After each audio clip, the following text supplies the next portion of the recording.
Ito ang Factbusters!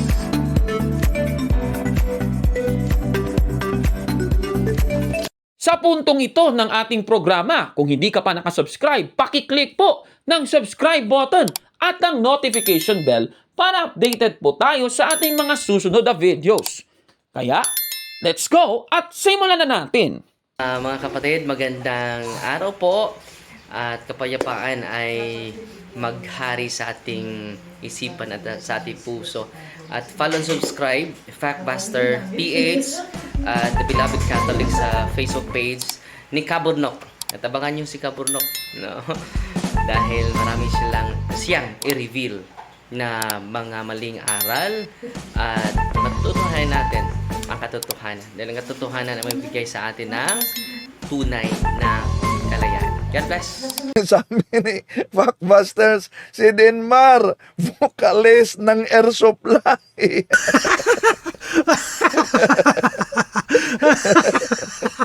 Ikaw talaga. Oh.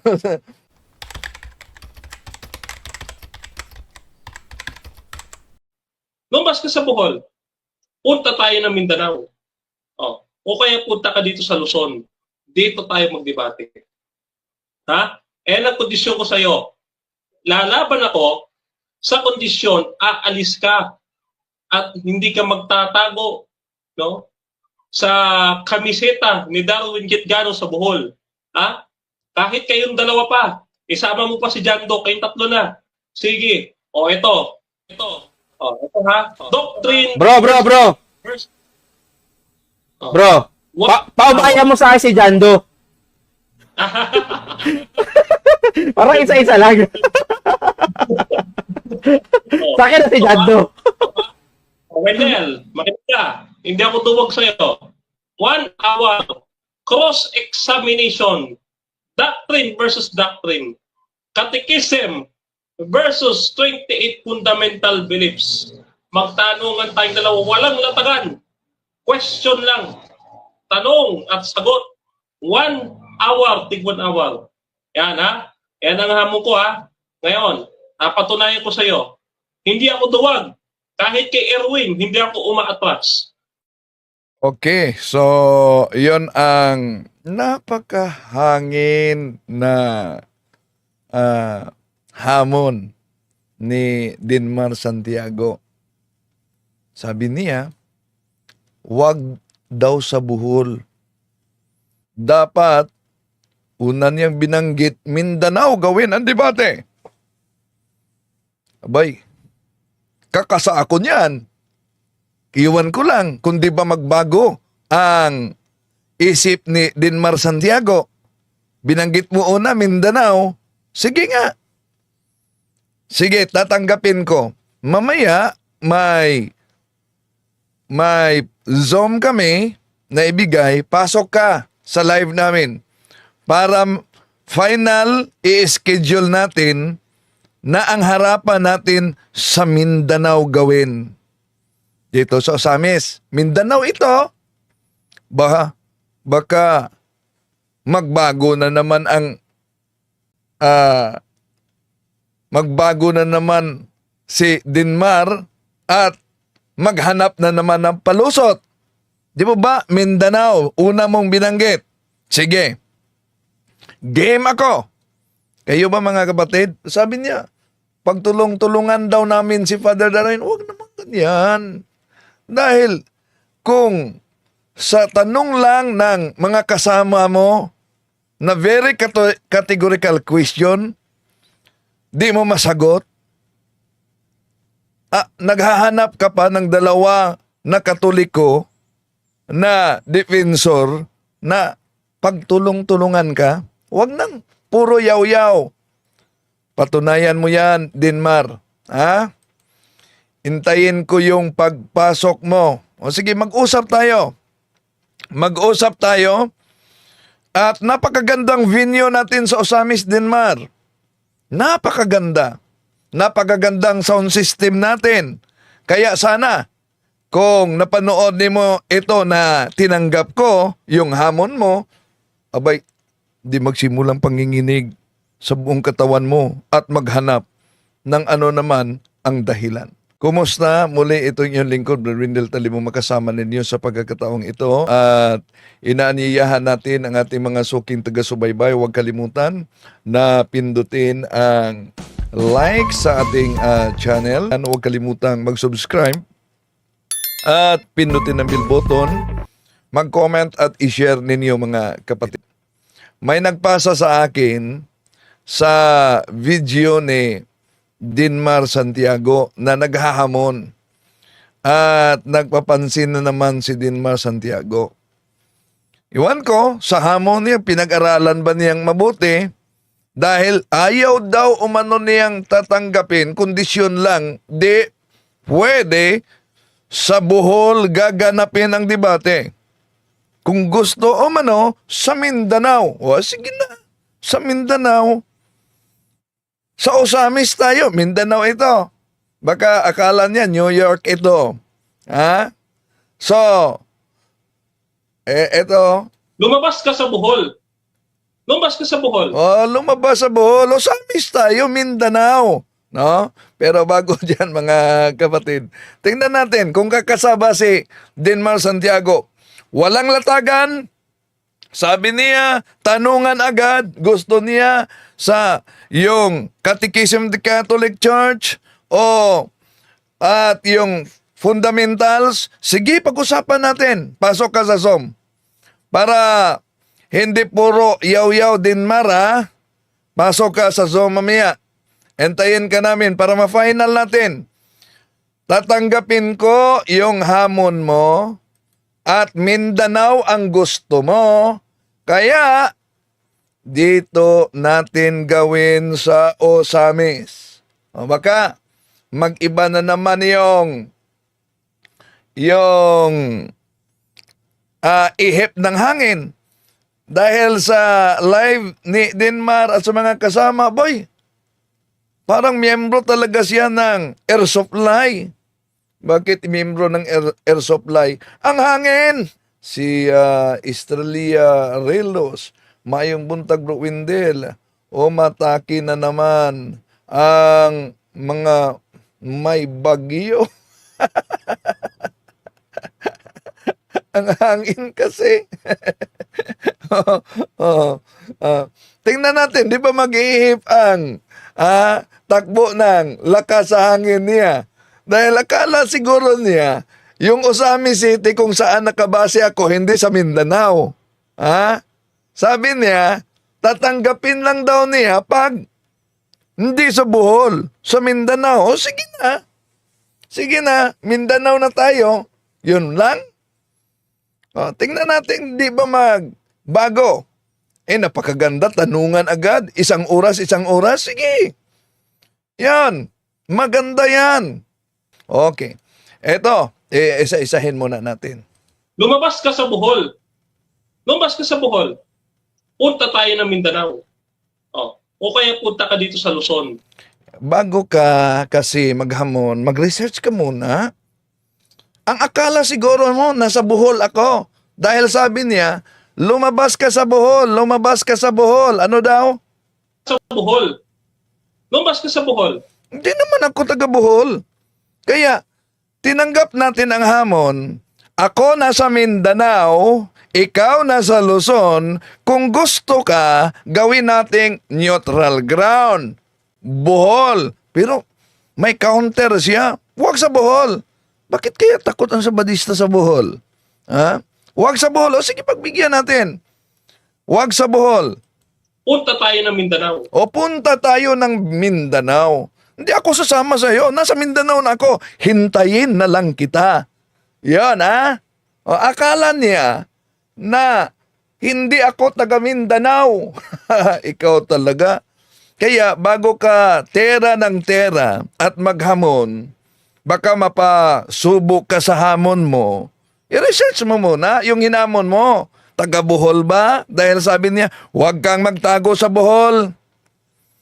Punta tayo ng Mindanao.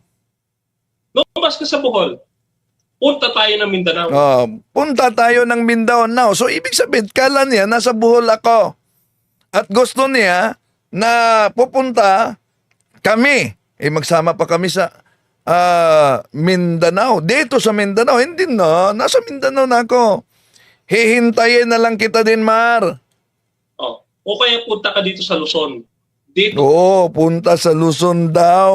Wag na, Mindanao, una mong binanggit. O, baka maghanap ka naman ng palusot. Sasabihin mo na, hindi. Taga Mindanao ka pala. Dito na lang tayo sa Luzon. Tayo magdebate. Ha? Ang kondisyon ko sa'yo. Oh, yan ang kondisyon daw niya. So, Mindanao o kaya sa Luzon, pinipili ko. Ikaw nagbigay ng kondisyon. Kaya, ang tanong, kakasa ka ba? Ha? Mr. Delmar ng Seventh-day Adventist, kakasa ka ba na gawin natin sa Mindanao? Lalo na dito sa Osamis. Ha? Napakagandang venue yung debate namin ni Ustad Ahmad Barcelon at sa mga Muslim. Napakagandang venue. So, napakagandang sound system. Kaya, hope na itong bagyong ito na pumasok ngayon ay hindi malulusaw. Okay, tuloy natin. Kapag ako, sa kondisyon, aalis ka at hindi ka magtatago. No? Gusto niya talaga, aalis ko sa Bohol. Akala siguro ni Dinmar, nasa Bohol ako. Mali ka. Yan talaga ang problema. Pag banat ng banat, kulang ng research. Dilmar, research mo muna. Dahil nang sinabi mo, punta tayo sa Mindanao. Nasa Mindanao na ako. Kaya yung hamon mo na debate, una, ino-offer ko, gawin nating neutral ground. Nasa Luzon ka, nasa Mindanao ako, so gawin nating Visayas. So ayaw mo. Ang binanggit mo, punta sa Mindanao, wag magtago daw. Sa kamiseta ni Darwin Gitgano sa Wag daw magtago sa kamisita ni Darwin Gitgano. Excited na ba kayo? Nahaharap sa atin ang bagyo? Okay, tuloy. Bohol. Ha? Kahit kayong dalawa pa. So, ang lakas ng hangin talaga, no? Ano kayang signal nito? Di kayang ito malulusaw? Pag nalaman niya na nasa Mindanao pala ako, okay, tuloy. Tama mo pa si John Doe, kayong tatlo na. Tatlo na, tatlo. Kami pa si Bro Jando, Father Darwin, magtutulong-tulungan na sa kanya. Hindi, ganun. Gawin lang nating isa versus isa. Ikaw naman, napakalakas naman ng hangin mo. Huwag lang yung puro yaw-yaw, ha? Mr. Delmar? So, gawin nating Mindanao ang venue. At ang Osamis ay Mindanao ito. So, kakasa ka ba? O baka nagsimulan ng malusaw ang signal ng bagyo mo? Ha? At nag-iisip ka naman kung ano ang pwedeng ipalusot mo para di lang matuloy? Okay. Basta, sabi niya, pagtulong-tulungan na daw umano siya. Ako, si Father Darwin, at si Bro Jando. Sige. Ito. Ito ha. Doctrine. Bro. Ayan. Kaya pumasok yung kasama niya at inihiling na si Jando ay siya lang ang haharap daw. Bro, paubaya mo sa akin si Jando. Para isa-isa lang. So paubaya si Jando para isa-isa. Sige na, isa-isa lang. Hello, si Caborno, Fuckbusters. At napakasipag na mga CFD natin diyan sa side nila ni Fuckbusters PH Caborno. Ayan na naman si Dinmar. Ako lang. Kaya ang haharap sa kanya. Yan. Haharapin ka, no? Ni Cabornog sa Fuckbusters din umano. So, Dinmar, sige, sana yung lakas ng bagyong ito ay di malulusaw. Tuloy natin. Sa akin na si Jando. Wendell, makinig ka. Hindi ako duwag sa'yo. Oh, sino ba nagsabi na duwag ka? Kahit kailan, di naman ako nagsabi na duwag ka. Galing lang yan sa sarili mo, Mr. Denmar. Wala akong sinabi na si kapatid na Denmar Santiago ay duwag. Kaya, di lang puro yaw-yaw. Patunayan mo na di talaga kaduwag. Tinatanggap ko yung hamon mo. Sabi mo, Mindanao. O sige, Mindanao na. So, Osamis tayo. Okay. Sige, tuloy. Kung di siya sa Osamis, ano sabihin niya? Wag dyan sa Osamis. Sige, Cagayan na naman tayo. Walang problema yon. Sila si Father Juliano Ritiques. Pag Cagayan de Oro City. No? Walang problema yun. Mga kapatid natin dyan sa Cagayan. Pero ito unang offer ko, Osamis. Dahil gusto mo. Napakaganda naman ang venue natin dito. No? Napakaganda ang sound system natin. Pero sa palagay ninyo mga kapatid, ano kaya? Di kaya nag-isip-isip na ngayon kung ano ang pwedeng reason sa lakas ng bagyong ito para unti-unting malusaw na? Okay, tuloy natin. 1 hour cross-examination. Doctrine versus doctrine. Ay, walang problema yan. Doctrine versus doctrine. Yung wala ng latagan, tatanggapin ko yan. Tatanggapin ko yan, Denmar. Basta Mindanao, ha? Yun ang sabi mo. Mindanao. Oh, basig matunaw na. So, napakaganda pag may mga talakaya na ganito, mga kapatid. At nauna nang naghamon si kapatid na Jerry Laeg ng debate, tanungan, walang latagan. Pero gusto niya sa loob ng room, hindi sa public. Yun ang gusto ni Jerry Laeg. Dahil kung sa public daw, maraming pumapalakpak. Gusto niya doon lang sa room. Pero ito ang offer ko ni Bro Jerry Laeg. Kababayan ko ito siya sa Panay noon. So gawin nating public. Pero gawin din nating Tagalog. Dahil yun kasi ang request ng karamihan.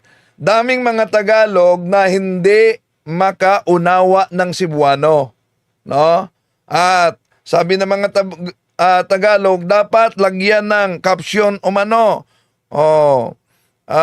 Isasalin para maunawaan nila. Mahirap yun. Mahirap kasi yun, no? Kakain ng ilang oras talaga. So, kaya, sabi ni Denmar, Mindanao, okay, game ako, Denmar. Game. So, tingnan natin. Tingnan natin kung di ka ba hanggang puro yaw-yaw na. Catechism versus 28 fundamental beliefs. Walang problema yan. Catechism versus fundamental beliefs ng SDA.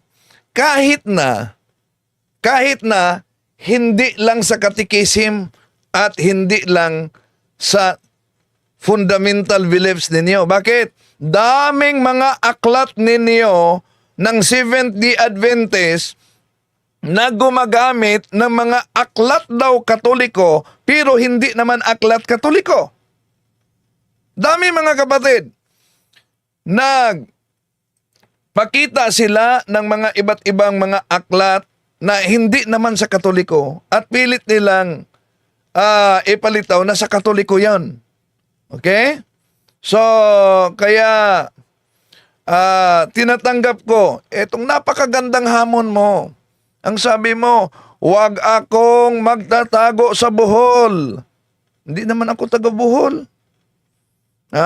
Kaya kung pinakinggan mo sana mabuti yung pagtanggap ko sa pakipagdebate ninyo, nasabi ko, sige, nasa Mindanao ako, nasa Luzon ka, gawin nating neutral ground.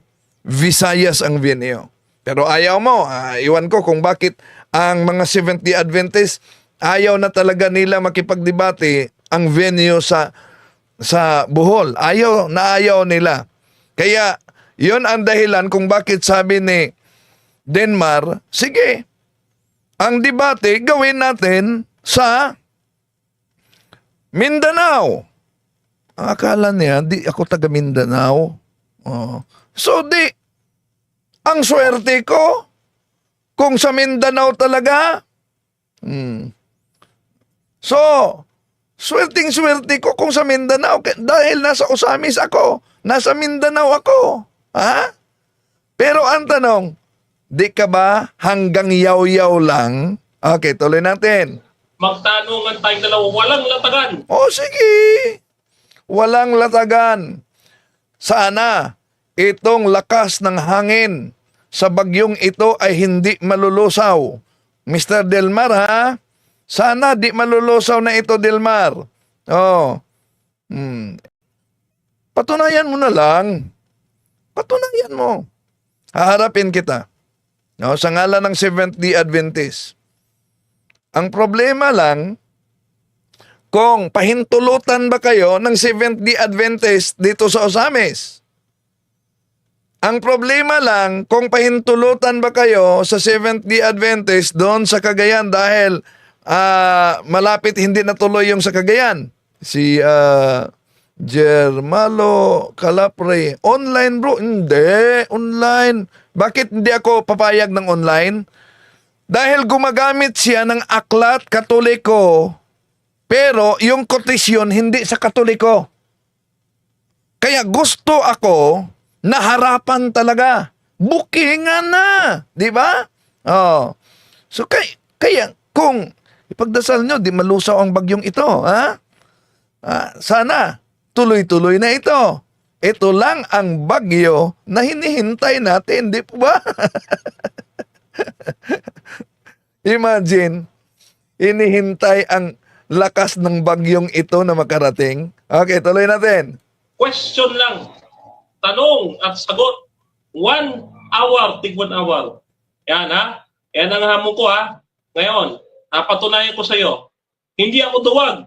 Oy, hindi ko naman sinabi na duwag ka. Galing yan sa iyo.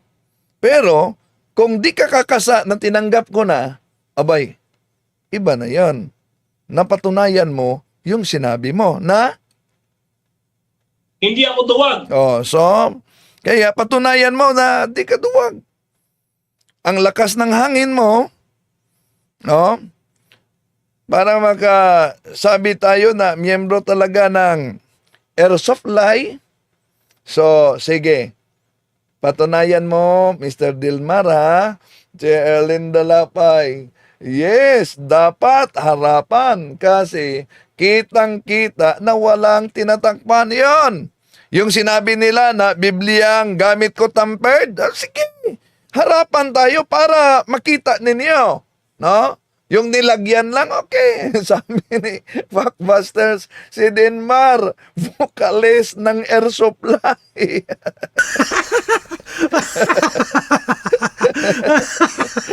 Ikaw talaga. Ayaw niya sa Bohol, ha? Gusto niya Mindanao. Akala niya nasa Bohol ako, kaya sabi niya, labas ka sa Bohol. Labas ka sa Bohol. Mindanao tayo. Nasa Mindanao ko, hihintayin na lang kita. Denmar. So, June Magbanwa, sana matuloy ang concert ng Air Supply.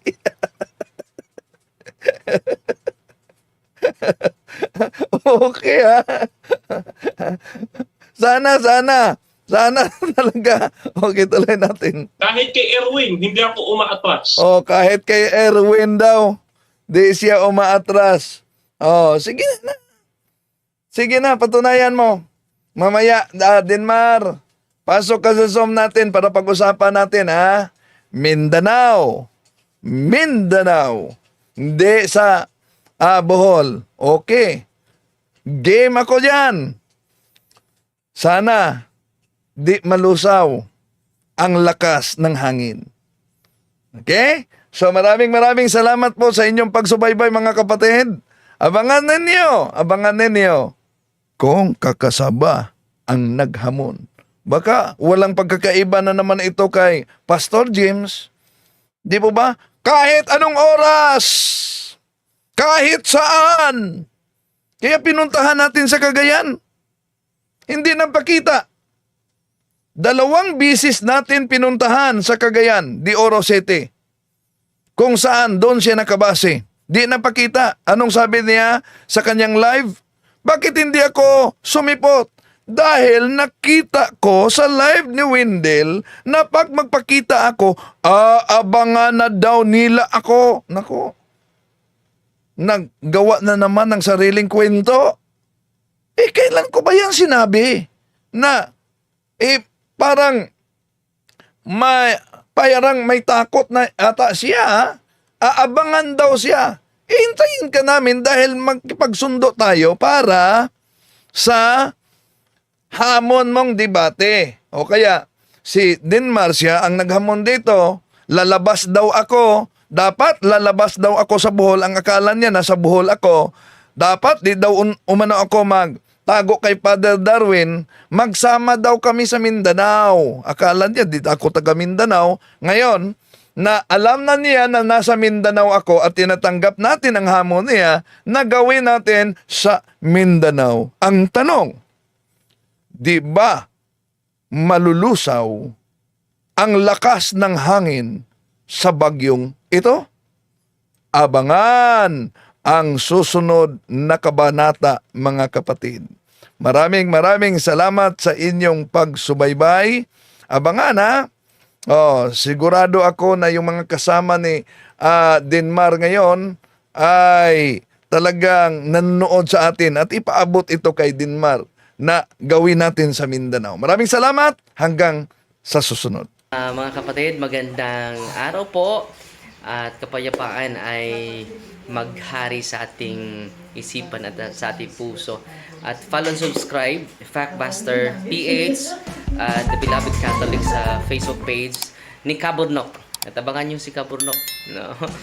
Dahil marami siyang i-reveal na mga maling aral at matutuhanan natin ang katotohanan. Dahil ang katotohanan ay magbigay sa atin ng tunay na kalayaan. God bless!